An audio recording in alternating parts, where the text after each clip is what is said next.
போகிறோம் தெரியுமா? எங்கள் கணேஷ் எங்கள் அத்தை வீட்டுக்கு போகிறோம். ஏன்னா எங்கள் கணேசன் பற்றேன். ஸோ நான் ஆர்வமா இருக்கணும் இல்லை அவங்க அத்தை வீட்டுக்கு போறதுக்கு என் பொண்ணு ரொம்ப ஆர்வமா இருக்கா. ஏன்னா வந்து சண்டேவே பாத்தீங்கன்னா தங்குறேன்னு சொல்லிட்டு தங்காம போயிட்டாங்க. ஸோ கேள்வி மேல கேள்வி கேட்கணும்னு சொல்லிட்டு கிளம்பிட்டாவ.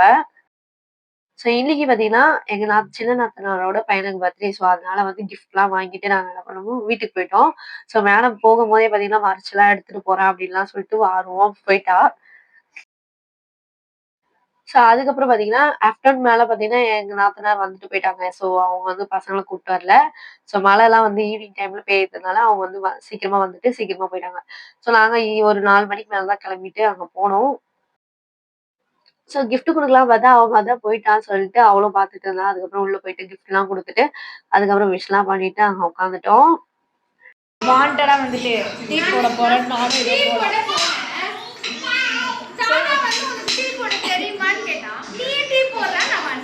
அடிமை ஆடு தானா வந்து மாட்டுச்சு.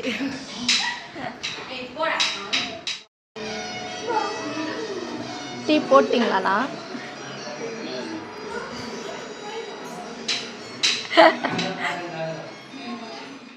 அக்கறையா பாத்தீங்கன்னா எங்க அண்ணன் தான் டீ போட்டாரு. ஏன்னா வந்து என் நாத்தனாருக்கு டீ போட தெரியாது. டீ போட்டா யாரும் குடிக்க மாட்டான்னு தெரிஞ்சு அவர் என்ன பண்ணிட்டாரு, நானே போட்டு தரேன். வீட்டுக்கு வந்தவங்களுக்கு கெஸ்ட்டோட டீயோட தொரத்தி விட்டுறாத அப்படின்னு சொல்லிட்டு அவரே பாத்தீங்கன்னா டீ போட ஆரம்பிச்சிட்டாரு.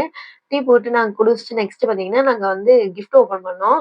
ஸோ கிஃப்ட் பாத்தீங்கன்னா அவெஞ்சர் பொம்மை தான்.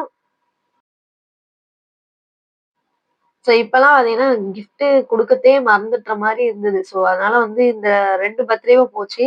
ஸோ அந்த 2 பர்த்டேக்கும் வந்து கிஃப்ட் தான் வந்து பேக் பண்ணி குடுத்தோம். கிஃப்ட் ஓப்பன் பண்ண கையோட தம்பி பக்கம் வந்து தூக்கிட்டு போயிட்டாரு அவரு. இப்ப பாத்தீங்கன்னா ஒரு 6 மணிக்கு மேல வந்து கரெக்ட்டா வந்து கோயிலுக்கு போக கிளம்பிட்டோம். எதுக்குன்னு பாத்தீங்கன்னா, புது ஆட்டோக்கு வந்து பூஜை போடணும். அது மட்டும் இல்லாம அர்ச்சனை பண்ணணும். நம்ம என்ன நல்லது தொடங்குனாலும் நம்ம ஃபர்ஸ்ட் எடுத்தோனே நம்ம குலதெய்வத்துக்கு வந்து பூஜை போட்டு, ஆ குலதெய்வத்தோட அருளோட தான் நம்ம வந்து ஸ்டார்ட் பண்ணணும். ஸோ அதுக்காக வந்து நாங்க என்ன பண்ணோம், முனீஸ்வரர் கோயிலுக்கு வந்தோம். ஸோ எங்கன்னு பாத்தீங்கன்னா, காட்டுப்பாக்கம் முனீஸ்வரர் கோயில்ல. ஸோ இப்ப வந்து ஒரே ஆட்டோல எல்லாரும் ஏறி போயிட்டு நாங்க வந்து பாத்தீங்கன்னா, சாமி கும்பிட போயிட்டோம். இப்ப பிளான் பாத்தீங்கன்னா, பூஜை போட்டுட்டு நெக்ஸ்ட் பாத்தீங்கன்னா, வீட்டுக்கு வந்து சாப்பாடு எடுத்துட்டு, நெக்ஸ்ட் வந்து கேக் வாங்கிட்டு எங்க சின்ன மாமியார் வீட்டுக்கு போய் தான் நாங்க வந்து கேக் வெட்ட போறோம். ஸோ பிளான்லாம் வந்து பண்ணிட்டோம். ஸோ இதுக்கப்புறம் பாத்தீங்கன்னா, இந்த கோயில் பேர் தெரியல. ஆனா காட்டுப்பாக்கம் முனீஸ்வரர் கோயில்னு சொன்னா தெரியும்னு நெனைக்கிறேன். அதுக்கப்புறம் ஃப்ரண்ட்ல பாத்தீங்கன்னா, நெறைய வண்டிக்கு வந்து பூஜைலாம் வந்து பண்ணிட்டு இருந்தாங்க. ஸோ அதுக்கப்புறம் நாங்களும் வந்து பூஜை செட்லாம் வாங்கிட்டு, உள்ள போய் வந்து சாமிய வந்து பாத்துட்டு ரிட்டர்ன் வந்துட்டோம். ஸோ உள்ள போயிட்டு அர்ச்சனை டிக்கெட்லாம் வாங்கிட்டு, நெக்ஸ்ட் சாமிய வந்து நல்லா நிம்மதியா வந்து சாமி கும்பிட்டுட்டு நெக்ஸ்ட் வெளிய வந்துட்டோம். வெளிய வந்தோனே பார்த்தீங்கன்னா, ஆட்டோக்கு வந்து பூஜை போட ஆரம்பிச்சுட்டாங்க. ஸோ பூஜை போட்டுட்டு, நாங்க வந்து அங்கருந்து கெளம்பிட்டோம்.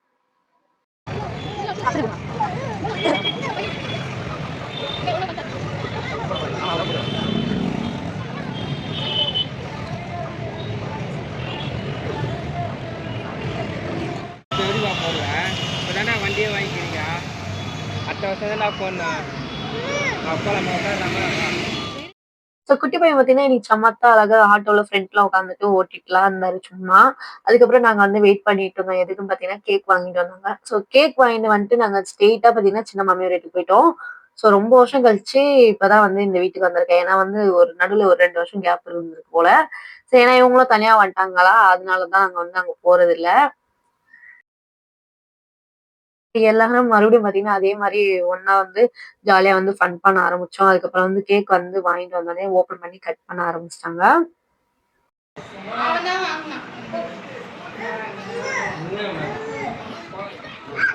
Happy birthday to you.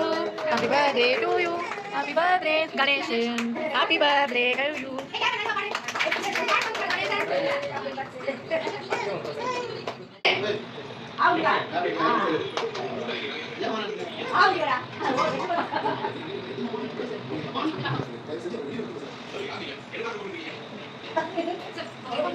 Vijay Vijay கொடு. விஜய் கூட்டா. ஸோ வீட்டுக்குள்ள போனோனே கிளம்பலாம்னு சொல்லிட்டு இருந்தாரு. அதுக்கப்புறம் பார்த்தீங்கன்னா, கேக்லாம் கட் பண்ணிட்டு, பால் குடுத்தா பால் வேணான்னு சொல்லிட்டான். பிஸ்கட் வேணான்னு சொல்லிட்டான். அப்புறம் கேக் குடுத்தோனே வந்து சேர்ல உட்காருடா அப்படின்னாலும், இல்ல நான் கீழயே உட்காந்துக்கிறேன்னு சொல்லிட்டு தரையில உட்காந்து அழகா ஸ்பூன் வச்சு சாப்பிட ஆரம்பிச்சுட்டாரு. அவ்ளோ ஒரு சமத்தா இருந்தான். கேக்லாம் வெட்டி முடிச்சுட்டு எல்லாரும் அங்க சாப்பிட்டுட்டு நெக்ஸ்ட் ரிட்டர்ன் மறுபடியும் எங்க நாத்தனார் வீட்டுக்கு வரணும். ஸோ இப்ப பார்த்தீங்கன்னா, கரெக்ட்டா சின்ன மாமியார் வீட்ல கேக் வெட்டிட்டு, மறுபடியும் எல்லாரும் சேர்ந்து ஒரே ஆட்டோல அகைன் வந்து எங்க நாத்தனார் வீட்டுக்கு வந்து கிளம்பிட்டோம். ஸோ இங்கருந்து நாங்க கிளம்பி எங்க நாத்தனார் வீட்டுக்கு போயிட்டு, அங்க சாப்பிட்டுட்டு வீட்டுக்கு போறதுக்கு 10:50 கிட்ட ஆயிடுச்சு. இன்னைக்கு ஸ்பெஷல் பார்த்தீங்கன்னா, பிரிஞ்சி, கறி குழம்பு, அதுக்கப்புறம் பார்த்தீங்கன்னா ரைத்தா, அதுக்கப்புறம் முட்டை. ஸோ இதுதான் இன்னைக்கு ஸ்பெஷலு. ஸோ சாப்பிட்டுட்டு ரிட்டர்ன் நாங்க வந்து வீட்டுக்கு கிளம்பிட்டோம். ஸோ இந்த வீடியோ புடிச்சிருந்தா லைக் பண்ணுங்க. மறக்காம ரதி விலாக்ஸ சப்ஸ்கிரைப் பண்ணி வச்சுக்கோங்க. தேங்க்ஸ் ஃபார் வாட்சிங். நெக்ஸ்ட் வீடியோல பார்க்கலாம்.